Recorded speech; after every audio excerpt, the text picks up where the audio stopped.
Functional isomerism तक बात कर चुके।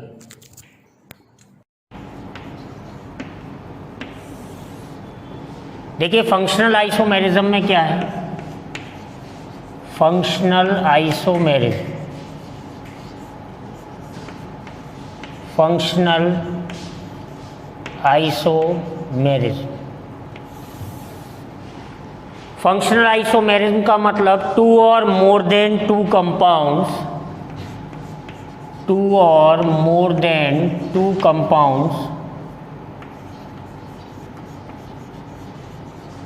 two or more than two compounds which have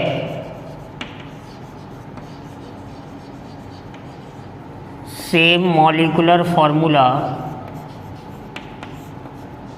but different functional group.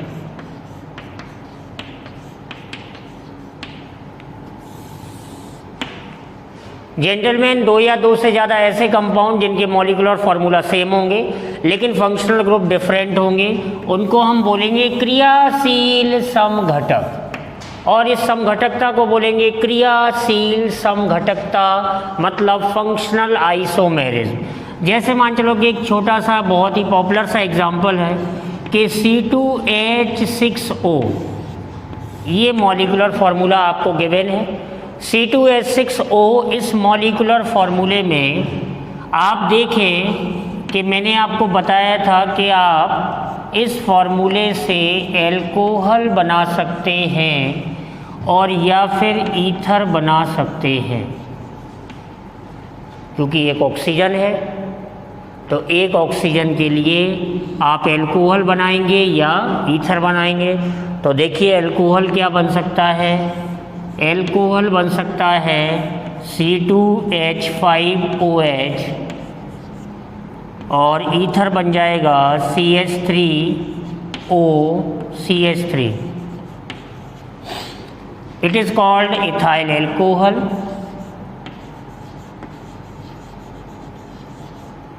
It is called dimethyl ether, dimethyl ether. इसका IUPAC ethanol हो जाएगा और इसका मिथॉक्सी मीथेन हो जाएगा। इस फॉर्मूले को ज़रा आप गौर से देखें कि ये फॉर्मूला क्या है, CnH2n+2O।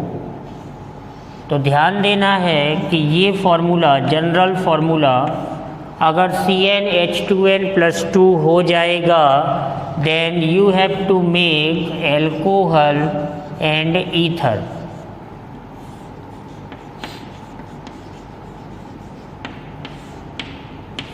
जैसा कि मैंने आपको बताया कि functional isomerism is a part of structural isomerism.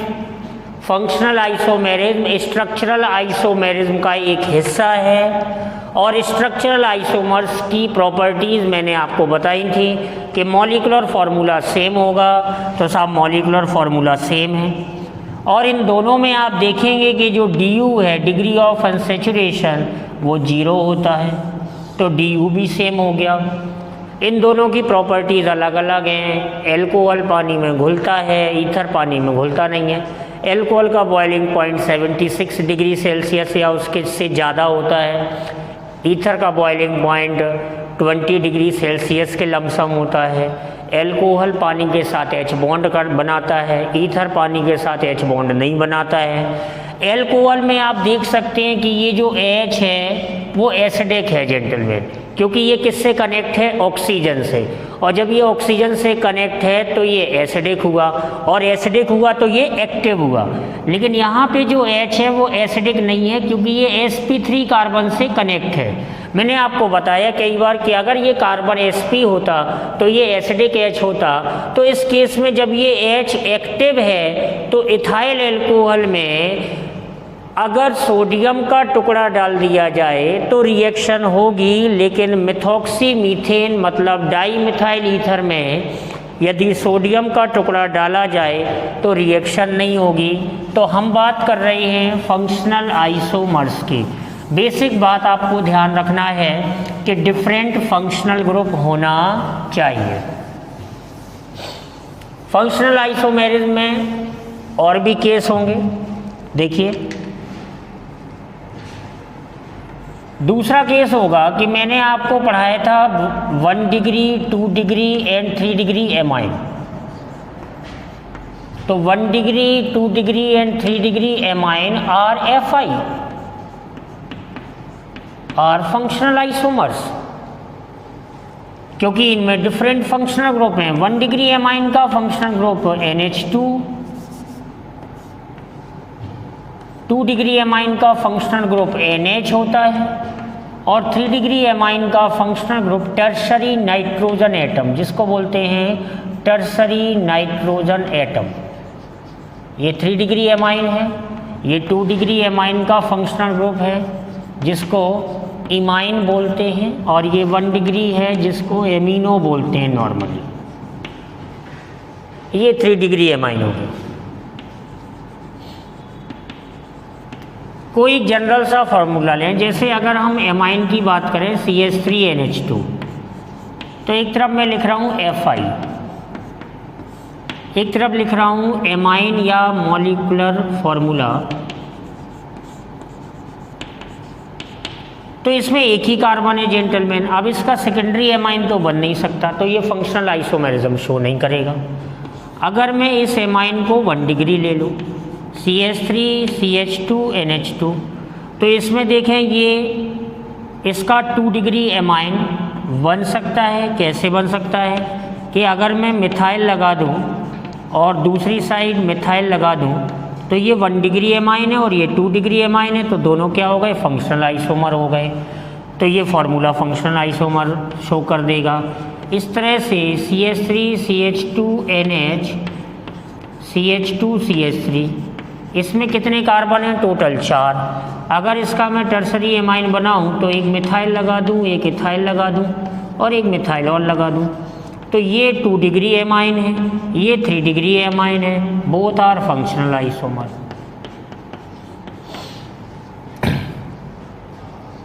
अगर मान चलिए C4H11N, C4H11N, C4H11N में आपसे कहा जाए डिफरेंट टाइप की एमाइन बनाएं, तो आप अलग अलग स्ट्रक्चर बना सकते हैं। ये एक 1 डिग्री एमाइन हो जाएगा। इसको आप और भी कई तरीके से बना सकते हैं, क्योंकि अगर आप इसे यहाँ पे लगा देंगे तो भी ये 1 डिग्री एमाइन हो जाएगा। ये 2 डिग्री एमाइन हो जाएगा।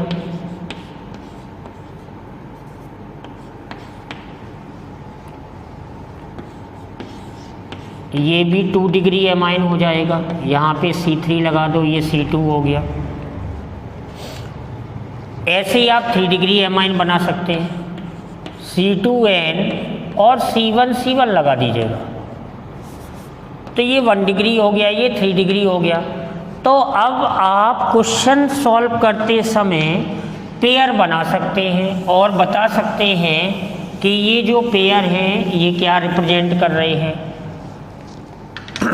जैसे आप 1-2 की बात करें तो 1-2 में आपको बता चुका हूँ पोजीशन आइसोमर हो जाएगा। आप 1-3 की बात करेंगे तो फंक्शनल आइसोमर हो जाएगा। 1-4 की बात करेंगे तो फंक्शनल आइसोमर हो जाएगा। 1-5 की बात करेंगे तो फंक्शनल आइसोमर हो जाएगा। 2-4 की बात करेंगे, 2-3 की बात करेंगे तो फंक्शनल आइसोमर हो जाएगा। 2-4 की बात करेंगे तो फंक्शनल आइसोमर हो जाएगा। 2-5 की बात करेंगे तो भी फंक्शनल आइसोमर हो जाएगा।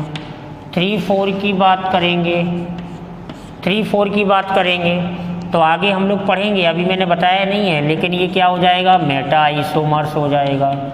3-5 की बात करेंगे, 3-5 की बात करेंगे तो फंक्शनल आइसोमर हो जाएगा।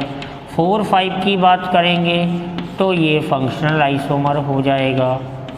तो ये बड़ा ही आसान सा कॉन्सेप्ट है कि you have to check the 1 degree amine, आपको चेक करना है 2 डिग्री एमाइन और आपको चेक करना है 3 डिग्री एमाइन। तो 1 डिग्री एमाइन, 2 डिग्री एमाइन और 3 डिग्री एमाइन एक दूसरे के फंक्शनल आइसोमर होंगे। तो फंक्शनल आइसोमर में आपको ध्यान रखना है कि डिफरेंट फंक्शनल ग्रुप होना चाहिए, मॉलिक्यूलर फार्मूला सेम होना चाहिए, DU सेम होनी चाहिए, IUPAC डिफरेंट होना चाहिए, स्ट्रक्चरल फार्मूला डिफरेंट होना चाहिए, फंक्शनल ग्रुप डिफरेंट होना चाहिए, तो वो फंक्शनल आइसोमर हो जाएगा। इसी कैटेगरी में हम बात करें, लेकिन ध्यान आपको एक चीज़ का रखना है कि डिग्री तो हम एल्कोहल में भी पढ़ते हैं, 1 degree, 2 degree and 3 degree RX और ARX, इसमें भी डिग्री बनती है, लेकिन ये FI नहीं होते, do not show functional isomerism. ऐसे ही एल्कोहल के बारे में ध्यान रखना है, 1 degree, 2 degree and 3 degree alcohol are not FI, वो भी एक दूसरे के फंक्शनल आइसोमर नहीं होते हैं, ये आपको ध्यान रखना है। तीसरा केस हम बता सकते हैं cyanide and isocyanide, cyanides and आइसोसाइनाइड्स।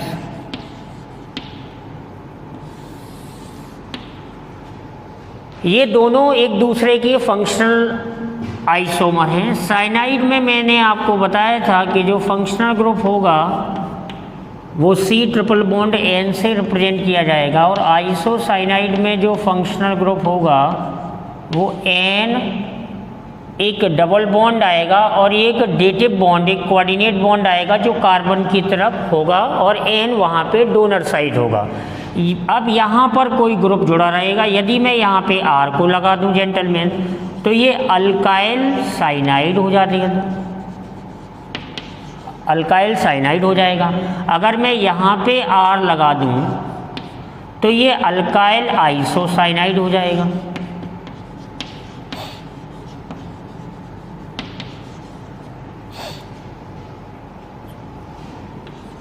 IUPAC में इसे हम अल्केन नाइट्राइल बोलते हैं, हम लोग कर चुके हैं, और इसे अल्केन आइसोनाइट्राइल बोलते हैं, या मैं इसे क्या बोलूँगा, अल्केन कार्बेल एमाइन।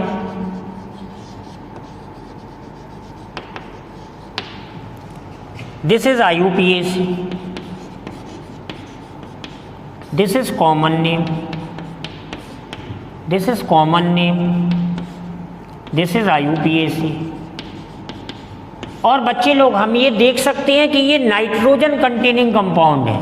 अभी आपने 1 डिग्री, 2 डिग्री, ये नाइट्रोजन कंटेनिंग कंपाउंड आप बोल सकते हैं, नाइट्रोजन कंटेनिंग कंपाउंड। तो एक बड़ा छोटा सा MCQ बन सकता है, क्योंकि 12th में भी MCQ आते हैं, गुजकेट में भी आते हैं, नीट में भी आते हैं, JEE में भी आते हैं। तो एक बड़ा छोटा सा पॉइंट बन सकता है कि क्या nitrogen containing compound functional isomerism show करते हैं? Yes, 1 degree amine, 2 degree amine, 3 degree amine are functional isomer. Here cyanide and isocyanide, देखिए हम एग्जाम्पल लिख सकते हैं। मान के चलिए कि CH3CN है, this one is methyl cyanide, और इसी का अगर हम आइसोसाइनाइड लिखें तो ये हो जाएगा NC कार्बन। तो ये दोनों क्या हो जाएंगे, फंक्शनल आइसोमर हो सकते हैं। इनका मॉलिक्यूलर फार्मूला थोड़ा सा और बड़ा कर दूं भाई, तो CH3CH2CN हो जाएगा, और ये CH3CH2NC हो जाएगा। ऐसे आप लिख सकते हैं, तो ये भी फंक्शनल आइसोमर हो गए। तो cyanide, isocyanide, alcohol ether 1 degree amine, 2 degree amine, 3 degree amine are functional isomer. Cyanide and isocyanide are functional isomer. इसी क्रम में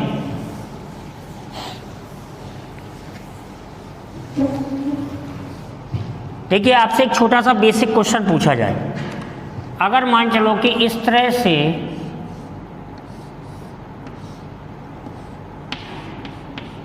लिखा जाए, ये एक स्ट्रक्चर है जिसको अपन बोल सकते हैं, जिसका IUPAC क्या बताया था बेटा, cyclohexane कार्बोनाइट्राइड,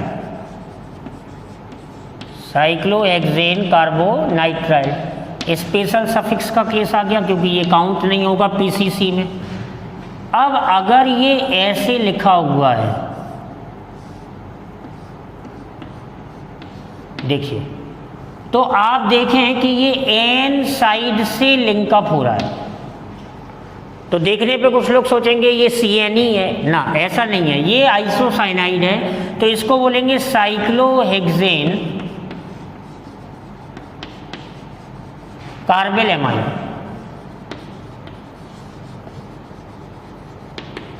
and both are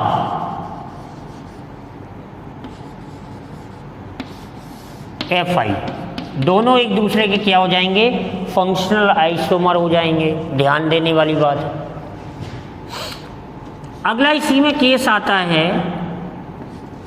nitro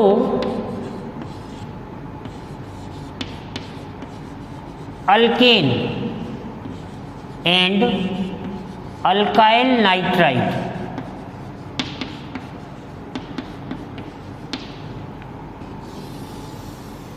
nitro alkane and alkyl nitride, देखिए जेंटलमैन, बड़ा ही इंटरेस्टिंग सा ये मामला है कि जब हम नाइट्रो बोले ना, तो नाइट्रो का स्ट्रक्चर बनाते समय बच्चे लोग N साइड से जोड़ा करो, ये this one is alkyl group. और देखो लिंकअप कहाँ से हो रहा है, ध्यान देने वाली बात है, फंक्शनल आइसोमरिज्म लिंकिंग पे जा रही है, तो ये लिंकअप कहाँ से हो रहा है, N साइड से, तो इसे हम बोलेंगे नाइट्रो अल्केन, नाइट्रो अल्केन। और अगर इसे मैंने ऐसा लिखा हुआ है RON डबल बॉन्ड O, तो अब ये लिंकिंग कहाँ से हो रहा है, ऑक्सीजन से, और ये एल्काइल ग्रुप है, तो इसको हम बोलेंगे अल्काइल नाइट्राइड, अल्काइल नाइट्राइड। देखें R की जगह पे कोई ग्रुप इंसर्ट कर देते हैं, मिथाइल है, इथाइल है, प्रोपाइल है, तो अगर मैं यहाँ पे R की जगह ग्रुप लगा दूँ, सपोज दैट ET लगा दूँ इथाइल, लेकिन इसको आपको लिखना पड़ेगा ऐसे, ये एग्जाम में ऐसा लिखा हुआ भी आ सकता है, CH3CH2, मैंने बताया था डेटिव बॉन्ड में डोनर कौन है, नाइट्रोजन, तो N पे क्या आ जाएगा प्लस और O पे क्या आ जाएगा माइनस। ओके, आप इसका रेजोनेंस बना सकते हैं, ये क्या हो जाएगा CH3CH2N, इस पे तो पॉजिटिव ही रहेगा और ये नेगेटिव चार्ज डिस्पर्स हो जाएगा ऑक्सीजन पे, ठीक है ना। तो हम इसका ये कुछ इस तरह से भी बना हुआ आ सकता है, और ये पाई इलेक्ट्रॉन यहाँ से यहाँ तक डिस्पर्स किया, इस पे प्लस रहेगा और इस पे -1/2 और इस पे -1/2, तो ये इसका क्या हो जाएगा, रेजोनेंस हाइब्रिड हो जाएगा, ये रेजोनेंस हाइब्रिड हो जाएगा। हालांकि रेजोनेंस अभी मैंने पढ़ाया नहीं है, लेकिन फिर भी आप ध्यान रखेंगे, ये रेजोनेंस हाइब्रिड हो गया। तो ये नाइट्रो बना। अब इसका अगर नाइट्राइड बनाना है तो नाइट्राइड क्या बन जाएगा साहब, CH3CH2ON डबल बॉन्ड O, ये आपको ध्यान देना है। तो ये नाइट्राइड हुआ, इसको बोलेंगे इथाइल नाइट्राइड, इथाइल नाइट्राइड।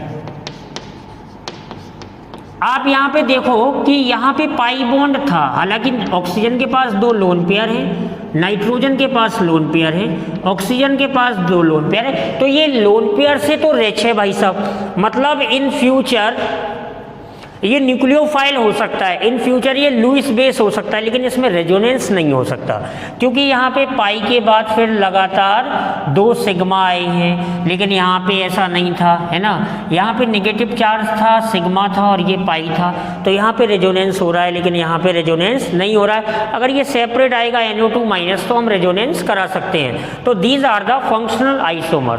तो फंक्शनल आइसोमेरिज्म मतलब क्रियाशील समघटकता बहुत ही एक इम्पॉर्टेंट आइसोमेरिज्म है, जिसके चलते आप ढेर सारे कॉम्बिनेशन बना सकते हैं। जैसा कि मैंने आपको बताया, एक बार मैं रिवीजन करा दूं कि एल्कोहल और ईथर एक दूसरे के फंक्शनल आइसोमर होते हैं। 1 degree amine, 2 degree amine, 3 degree amine एक दूसरे के फंक्शनल आइसोमर होते हैं। 1 degree alcohol, 2 degree alcohol, 3 degree alcohol functional isomer नहीं होते हैं। 1 degree RX, 2 degree RX, 3 degree RX functional isomer नहीं होते हैं। Cyanide and isocyanide are functional isomer. Nitro alkane and alkyl nitride are functional isomer. ठीक इसी केस में हम आगे बढ़ें तो बहुत ही पॉपुलर सा कंपाउंड होता है aldehyde, ketone and unsaturated alcohol.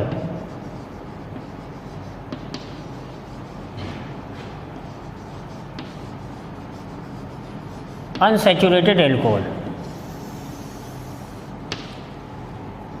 Aldehyde, ketone and unsaturated alcohol.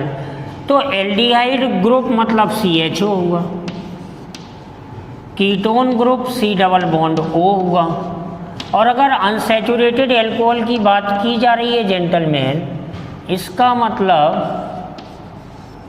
कि ओलिफिनिक बॉन्ड प्रेजेंट है।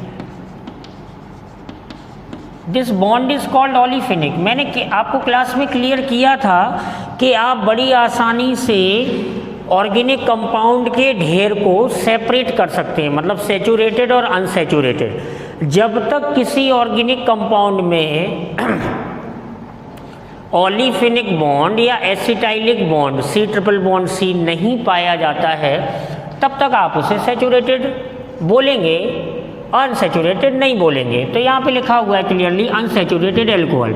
अब देखिए कि अगर इसमें मैं CnH2n+1 लगा दूँ तो ये CnH2n+1 CHO हो जाएगा। इसका फॉर्मूला क्या हो जाएगा?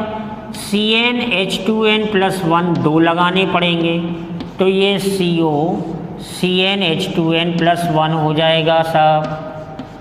अब इसमें क्या करना पड़ेगा? इधर CnH2n+1 ये एल्कोहल हो जाएगा तो CnH2n+1 OH।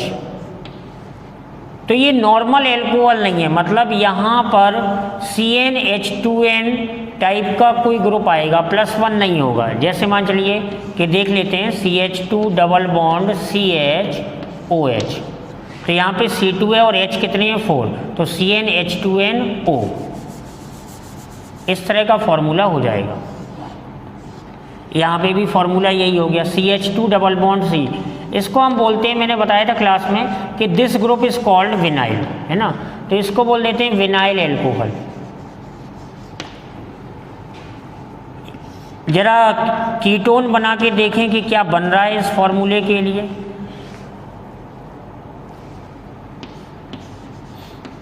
कीटोन बनाने के लिए कम से कम 3 कार्बन चाहिए, लेकिन एसिटाल्डिहाइड बनेगा क्या? Yes, CH3CHO। मतलब ये फॉर्मूला बन रहा है और ये फॉर्मूला बन रहा है, फॉर्मूला ये भी बनता है, लेकिन फ़िलहाल में अभी ये इसका फंक्शनल आइसोमर नहीं है, तो हम मॉलिक्यूलर फॉर्मूला थोड़ा सा बढ़ा देंगे। मतलब क्वेश्चन आप चेक कर लें कि अगर फॉर्मेल्डिहाइड आया और आपसे पूछा गया क्या फंक्शनल आइसोमेरिज्म शो करता है? नो। अगर एसिटाल्डिहाइड आया और पूछा गया कि आप फंक्शनल आइसोमेरिज्म शो करता है? यस। देखो बना रही है, क्या बनाया इसका फंक्शनल आइसोमर? अनसैचुरेटेड एल्कोहल, जिसको आप बोलते हैं विनाइल एल्कोहल। कीटोन नहीं बनेगा ना, मत बनने दीजिए। फिर CH3 CH2 CHO, ये 3 कार्बन का एल्डिहाइड हुआ, ये एसीटोन हुआ। फिर एक एल्कोहल बड़ा हो जाएगा, I think CH2 double bond CH CH2OH। आहा, कितना इंटरेस्टिंग, ये sp3 कार्बन और यहाँ OH, और ये sp3 कार्बन sp2 से कनेक्ट है। मैंने आपको बताया था this carbon is allylic carbon, तो ये एलाइल एल्कोहल हो गया साहब 1 डिग्री, है ना। तो ये कीटोन हो गया जिसे आप एसीटोन बोलते हैं। एसीटोन कुछ भी पूछा जा सकता है, सब कुछ आना चाहिए। एसीटोन, इसी को प्रोपेनोन बोलते हैं, प्रोपेनोन। इसको इथेनॉल बोलते हैं, प्रोपेनल 3 कार्बन का है। प्रोपियोन एल्डिहाइड बोलते हैं, ये इथेनॉल है, ये मिथेनॉल है। तो आप आसानी से कोई मॉलिक्यूलर फार्मूला आपको दिया जाए तो आप ये चेक कर सकते हैं कि इसका फंक्शनल आइसोमर बनेगा या नहीं बनेगा। मतलब एल्डिहाइड कीटोन और unsaturated alcohol functional isomerism show करेंगे। एल्कोहल ईथर हो गया, एल्डिहाइड कीटोन अनसैचुरेटेड एल्कोहल हो गया, साइनाइड एंड आइसोसाइनाइड हो गया, नाइट्रो अल्केन और अल्किल नाइट्राइड हो गया, 1 degree 2 degree and 3 degree amine हो गया। इसी क्रम में यदि हम आगे चलें तो फंक्शनल आइसोमेरिज्म में हम बात करेंगे एसिड की, acid ester, acid ester and hydroxy carbonyl, hydroxy carbonyl. Acid ester और हाइड्रोक्सी कार्बोनिल, ये भी एक बहुत इंपॉर्टेंट केस है फंक्शनल आइसोमेरिज्म का। खास बात ये देखें कि इन सारे कंपाउंड में all the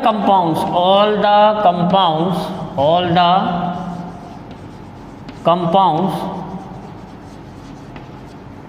contain 2 oxygen atom, 2 oxygen atoms. सारे कंपाउंड में बच्चे लोग कितने ऑक्सीजन एटम है? 2। बिल्कुल सही बात है, 2 ऑक्सीजन एटम है, चाहे एसिड हो, चाहे एस्टर हो, चाहे हाइड्रोक्सी कार्बोनिल हो। इनका जनरल फार्मूला क्या हो सकता है? जनरल फार्मूला हो सकता है CnH2nO2, ये जनरल फार्मूला हो सकता है। देखो, अगर मैं बात करूं CH3C डबल बॉन्ड OH, ये मैंने बनाया एसिड, और इस एसिड को बहुत ही बचपन से जानते हैं साहब। इथेनोइक एसिड है, ये विनेगर है, एसिटिक एसिड है। ये एसिड बनाया, ये फॉर्मूला फिट हो रहा है साहब। 2 कार्बन है, यस, 4 H है, यस, 2 ऑक्सीजन है, ये एसिड बन गया। अब इसका एस्टर बनाते हैं। तो मैंने क्या कहा था कि एस्टर बनाते समय एस्टर का फंक्शनल ग्रुप आप अरेंज करो, और इधर पे हमेशा एल्काइल जुड़ा रहता है, यस, R, और यहाँ पे H हो सकता है, यहाँ पे भी R यदि हम लगाएंगे तो मैंने क्लियर कहा था कि ये जो R है, इसे R' बोल दो या R बोल दो, ये जो R है वो H हो सकता है या कोई एल्काइल ग्रुप हो सकता है। ये हाइड्रोजन एटम हो सकता है या कोई एल्काइल ग्रुप हो सकता है, लेकिन यहाँ कभी H नहीं होगा। यहाँ अगर H लगा दिया तो सब एसिड हो जाएगा। तो ये आपको ध्यान रखना है कि ऑक्सीजन से जिसके पास 2 लोन पेयर हैं, जो कि sp3 ऑक्सीजन एटम है एस्टर में, वहाँ पे हमेशा एल्काइल ग्रुप ही जोड़ना पड़ेगा एस्टर का फॉर्मूला बनाते समय। तो इसका एस्टर क्या बन रहा है? H C double bond O O और यहाँ मिथाइल लगाएंगे तो इसका नाम मिथाइल फॉर्मेट, मिथाइल फॉर्मेट। ये साहब कोई पूछे आपसे कौन सा नाम है, क्लास में लिखवाया मैंने, ये कॉमन नेम है सब। IUPAC, अरे IUPAC कर ले भाई, ये मिथाइल है और ये मीथेनोएट है, तो ये मिथाइल मीथेनोएट हो गया, इसका IUPAC इथेनोइक एसिड हो गया, एसिड बन गया, एस्टर बन गया। भाई साहब एक और बनाना है, हाइड्रोक्सी कार्बोनिल, हाइड्रोक्सी कार्बोनिल। तो कितने कार्बन हैं? 2, तो 2 कार्बन हैं, तो C डबल बॉन्ड OH, ये आ गया कार्बोनिल, और यहाँ पर लगाना है हाइड्रोक्सी, तो यहाँ हाइड्रोक्सी लगा दिया, और यहाँ कितने H हैं? 2, तो CH2OH और ये, तो this one is hydroxy carbonyl.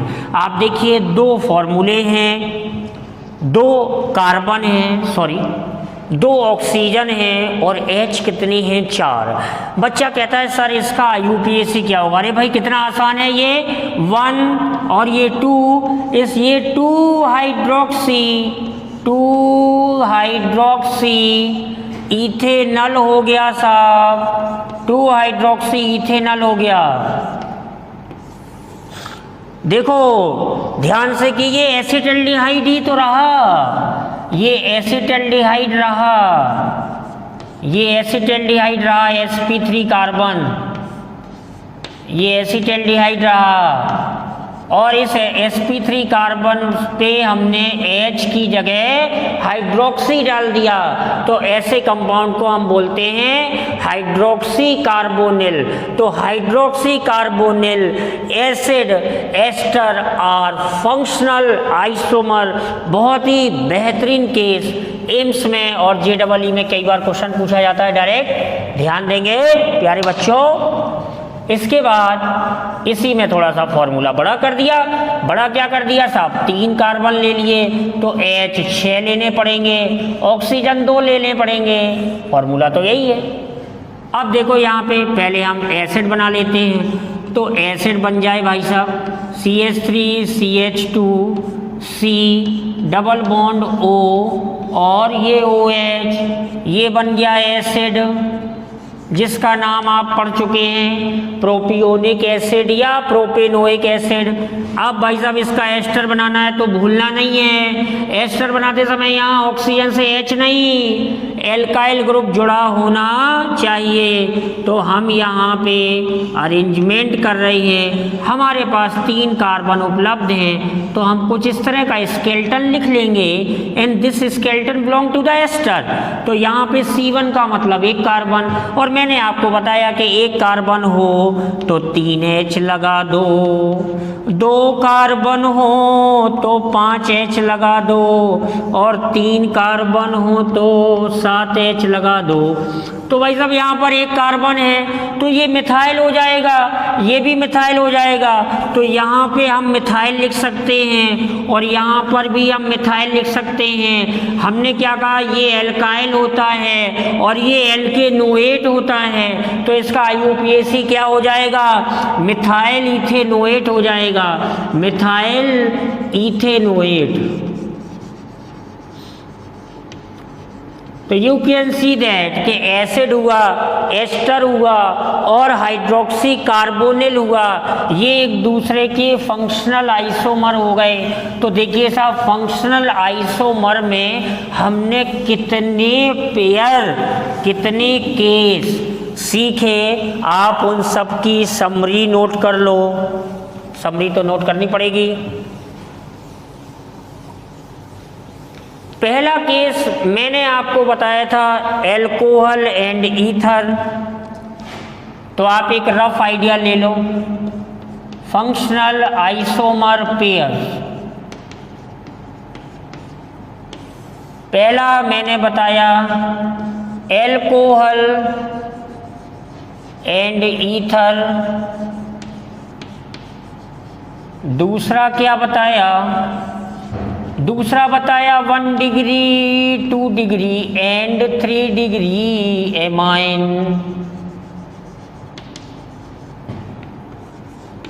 तीसरा बताया साइनाइड एंड आइसोसाइनाइड।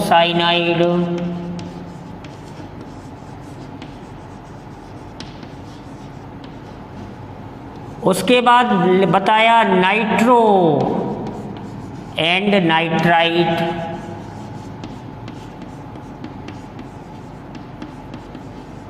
फिर क्या बताया साहब? फिर बताया aldehyde, ketone and unsaturated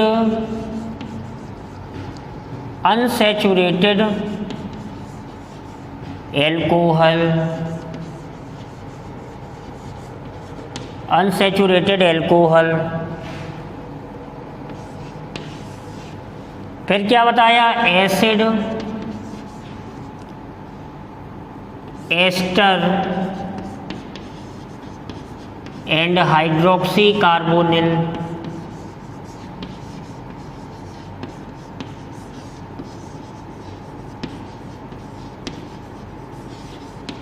ester, मीठे फल हों, एस्टर। फिर एक आप केस याद रख सकते हैं कि एल्कोहल हो एंड फिनॉल, ये भी फंक्शनल आइसोमर होते हैं। एल्कोहल हो या फिनॉल, इन्हें भी आप फंक्शनल आइसोमर कहते हैं। एल्कोहलिक ग्रुप अलग होता है। क्वेश्चन आ गया, मान चलो क्वेश्चन आ गया, ये बेंजाइल ग्रुप है और इस पे OH लगा दिया। This one is alcohol, this one is alcohol. जब OH ग्रुप sp3 कार्बन से कनेक्ट होगा तब आप उसे एल्कोहलिक ग्रुप कहेंगे। तो this group is called alcoholic.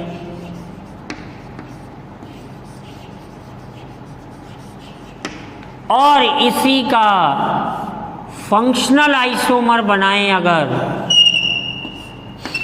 और जब OH को हमने सीधा एरोमेटिक रिंग से, this ring is aromatic ring, जिसे आप बोलते हैं बेंजीन रिंग। OH को सीधा जब हम एरोमेटिक रिंग से जोड़ देंगे तो प्यारे बच्चों ये हो जाएगा फिनॉल। लेकिन हमें इसका और इसका मॉलिक्यूलर फॉर्मूला सेम करना है तो यहाँ पर एक ब्रांच लगानी पड़ेगी, साइड चेन। बच्चा जी, साइड चेन हो गया साहब, ये साइड चेन।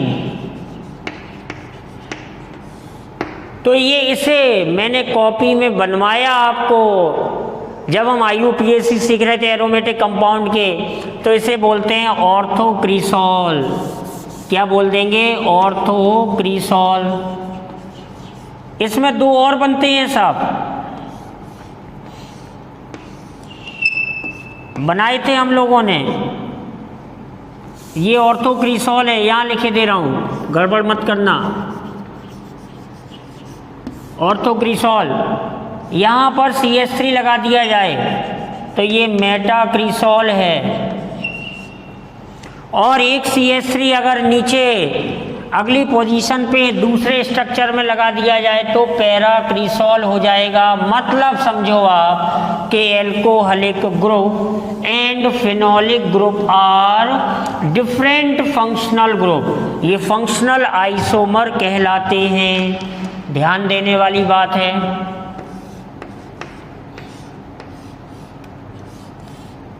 बहुत ही अच्छे अच्छे छोटे छोटे नन्हे मुन्ने बच्चे तेरी मुट्ठी में क्या है। भाई साहब ये देखिए ऑर्थोक्रिसॉल है, तो ये ऑर्थोक्रिसॉल हो गया। और इसका मेटा बनाना है तो ये फिनॉल का बच्चा।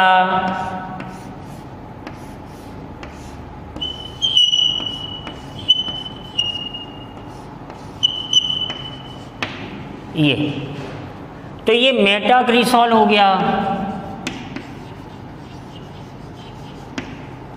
ये पैराक्रिसॉल हो गया, और इनको अगर नाम दे दिया जाए, दूसरा, ये तीसरा, और एक चौथा स्ट्रक्चर बनाया जाए वो वाला, तो एक बेसिक सा क्वेश्चन आप कर सकते हैं। You can talk about the different type of pairs. आप पेयर्स की बात कर सकते हैं और एक बेसिक क्वेश्चन आपकी पॉकेट में आ जाएगा, जैसे 1 2 1 2 1 2 की अगर बात करेंगे तो ये पोजीशन आइसोमर हो जाएगा। क्यों? पोजीशन आइसोमर में मैंने बताया था कि फंक्शनल ग्रुप नहीं बदलता, मल्टीपल बॉन्ड का नेचर नहीं बदलता, साइड चेन बच्चे का नेचर नहीं बदलता, केवल पोजीशन बदलती है। यहाँ पर ये बच्चा दूसरी पोजीशन पर है, यहाँ पर ये बच्चा तीसरी पर है, और यहाँ पर ये बच्चा चौथी पे हो। बच्चे की जय हो। 1 3 क्या हो गया साहब? ये पोजीशन आइसोमर हो गया। और 1 4 क्या हो गया? ये भी पोजीशन आइसोमर हो गया। 2 का पेयर बनाइए। 2 3 क्या हो गया? पोजीशन आइसोमर हो गया। 2 4 क्या हो गया? 1 4 पोजीशन नहीं हुआ, फंक्शनल आइसोमर हुआ, सॉरी। 2 4 को जरा देखें, 2 4 ये भी फंक्शनल आइसोमर हुआ। और हमने एक लास्ट पेयर बनाया 3 4, ये भी फंक्शनल आइसोमर हुआ। तो चेक कर लें, 1 2 position isomer, 1 3 position isomer, 1 4 functional isomer, 2 3 position isomer, 2 4 functional isomer, और 3 4 फंक्शनल आइसोमर। तो आपको ध्यान देना है कि छोटे छोटे ये क्वेश्चन हैं। फिनॉल बहुत ही इम्पोर्टेंट क्लास है ऑर्गेनिक केमिस्ट्री के, लेकिन साहब एल्कोहल से ये अलग है। एल्कोहल, और ये भी ध्यान रखना है आपको, IUPAC करते समय मैं आपको बता चुका हूँ कि IUPAC करते समय प्रायोरिटी में भी ध्यान रखना है। प्रायोरिटी में alcoholic group is more than phenolic group, ये आपको ध्यान रखना है। जो एल्कोहलिक ग्रुप होता है वो फिनोलिक ग्रुप से आगे होता है प्रायोरिटी में। हमेशा इस बात को आपको ध्यान रखना है। तो हम फंक्शनल आइसोमर की बात कर रहे हैं। अब मान चलो एक छोटा सा क्वेश्चन आपसे पूछ दिया जाए कि साहब फिनॉल का नाइट्रो डेरिवेटिव की बात की जाए। देखो ये NO2 लगा है, ऑर्थो पोजीशन पे ये NO2 हम ऐसे बता सकते हैं, यहाँ प्लस माइनस जनरेट कर सकते हैं। मैंने आपको कहा था कि ये जो फिनॉल है ये नाइट्रोफिनॉल है, इसमें जो है H और O के बीच में H बॉन्ड रहेगा, तो ये ऑर्थो नाइट्रोफिनॉल है। अगर इसका हम पैरा नाइट्रोफिनॉल बनाएं या मेटा नाइट्रोफिनॉल बनाएं, जिसका परसेंटेज बहुत कम होता है, तो ये 1 और ये 2, इनमें कंपैरिजन आपको आना चाहिए। और ये 1 और 2 क्या है? बच्चे की पोजीशन बदल गई, ये 2 पे था ये 4 पे हो गया, तो 1 और 2 आर पोजीशन आइसोमर। 1 और 2 आर पोजीशन आइसोमर। तो आपको कनेक्टिविटी रखनी है। स्ट्रक्चरल आइसोमर्स जब आप बना रहे हैं तो स्ट्रक्चरल आइसोमर्स बनाते समय you have to make the connectivity, तो कहीं कोई परेशानी नहीं होगी। आपको कनेक्टिविटी रखनी पड़ेगी, तो कहीं कोई दिक्कत आपको नहीं आएगी। फंक्शनल आइसोमर के बाद हम बात कर सकते हैं ring chain isomerism. Ring chain isomerism,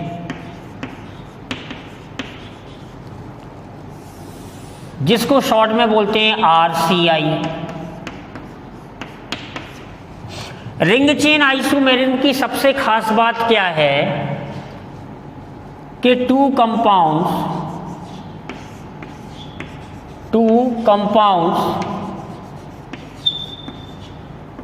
have same molecular formula but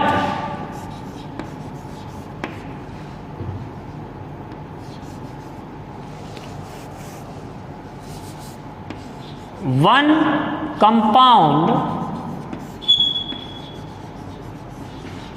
is open chain and second compound दूसरा compound second compound is closed chain। दूसरे कंपाउंड में रिंग होना जरूरी है और एक कंपाउंड ओपन चेन। बच्चे लोग, ओपन चेन मतलब असाइक्लिक और क्लोज चेन मतलब एलिसाइक्लिक। एलिसाइक्लिक मतलब जिनमें कार्बन और एच ही होते हैं। और अगर दूसरा का ही आएगा तो हेटेरोसाइक्लिक का केस भी आ जाएगा। Two compounds have same molecular formula but one compound is open chain and second compound is close chain. मतलब बड़ा सिंपल सा सीधा सा मामला है कि एक कंपाउंड होगा जिसमें इस तरह का स्केलेटन खुला हुआ होगा, ओपन चेन, जिसको आप बोलते हैं इन मतलब अल्कीन। और इसी का जब हम क्लोज चेन बनाएंगे तो साइक्लो अल्केन। तो पहला केस हुआ alkyne and cyclo alkane. Alkyne और साइक्लो अल्केन में रिंग चेन आइसोमेरिज्म होगी और इसका फॉर्मूला, जनरल फॉर्मूला क्या होगा? CnH2n। ये जनरल फॉर्मूला है। बाकी सारी कहानी वही है। स्ट्रक्चरल आइसोमर है तो डी क्या हो जाएगी? सेम हो जाएगी। डी दोनों में क्या रहेगी? 1 रहेगी। तो अल्कीन एंड साइक्लो अल्केन। इसी में हम दूसरा एग्जाम्पल सीख सकते हैं, alkyne and cycloalkene. Alkyne and cycloalkene. Alkyne आ गया साहब। अल्काइन मतलब आयन, 2 पाई बॉन्ड आ जाएंगे, डिग्री ऑफ अनसैचुरेशन बढ़ जाएगी। Alkyne and cycloalkene. Alkyne and cyclo alkyne formula क्या हो जाएगा? CnH2n-2। ये जनरल फॉर्मूला हो जाएगा, CnH2n-2। अब इस फॉर्मूले में अल्काइन एंड साइक्लो अल्कीन मतलब DU कितना हो जाएगा साहब? 2 हो जाएगा। डिग्री ऑफ अनसैचुरेशन कितना होने वाला है? 2। डिग्री ऑफ अनसैचुरेशन कितना? 2 हो जाएगा भाई साहब। और इसी फॉर्मूले में अगर आप देखेंगे तो आप बाईसाइक्लो या स्पाइरो की भी बात कर जाएंगे। बाईसाइक्लो तभी बनाएंगे जब मिनिमम 4 कार्बन होंगे और स्पाइरो तभी बनाएंगे जब मिनिमम 5 कार्बन होंगे। Bicyclo, spiro, cyclo alkyne, alkyne और RCI रिंग चेन आइसोमर्स। देखिए साहब, हमने एक अल्काइन का स्केलेटन बनाया। इस ट्रिपल बॉन्ड को बीच में भी डाल सकते हैं, उससे मतलब नहीं है। हम RCI बना रहे हैं और ये 4 कार्बन की साइकिल बना दी। फिर हम इसका बाईसाइक्लो भी बना सकते हैं क्योंकि 4 कार्बन हैं। तो ये बाईसाइक्लो कंपाउंड हो गया। ये हो गया साइक्लोब्यूटीन। साइक्लोब्यूटीन ये हो गया ब्यूट 1 आयन। और ये देखिए ब्रिज कार्बन है तो ये हो जाएगा बाईसाइक्लो मैंने बताया था। और ब्रैकेट में आप क्या लिखेंगे, ये कार्बन लेंगे 1, ये कार्बन लेंगे 1, क्योंकि ब्रिज में तो फ्लैट है, कोई कार्बन है ही नहीं, तो 1 फुल स्टॉप 0, या कॉमा से भी सेपरेट कर सकते हैं। नाउ टोटल कार्बन काउंट कर लेंगे, 1 2 3 4, तो क्या हो जाएगा, ब्यूटेन। तो ये इसका नाम हो जाएगा, ये ब्यूट 1 हो गया। तो जेंटलमैन आपके सामने ये सभी RCI लिखे गए हैं। तो alkyne, cyclo alkyne, bicyclo, spiro, अगर इसी में एक कार्बन बढ़ा देंगे, तो अगर आप इसी में C single bond C triple bond ये कर देंगे, तो आप इसमें 5 कार्बन आ गए साहब। अच्छा, कोई बात नहीं, घबराने की ज़रूरत नहीं है, कहीं पर भी डबल बॉन्ड डाल दो, कहीं पर भी डबल बॉन्ड आप डाल दीजिएगा।